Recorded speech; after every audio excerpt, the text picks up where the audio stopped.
जे जो हर संकट मोह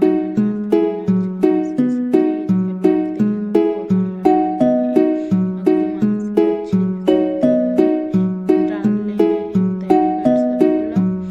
सब बोला डाल के हमें अच्छा से मिक्स कर लेना है और 10-5 मिनट भून लेना है।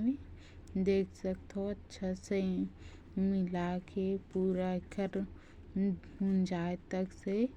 और बाद में मसाला डालना है जैसे नमक है, मिर्चा, धनिया और हल्दी और सब बोल अच्छा से मिक्स कर लेना है। और बाद ढक्कन लगा लेना है 5-10 मिनट अच्छा से पको लेना है। और अपन चाहत हो तेमा गरम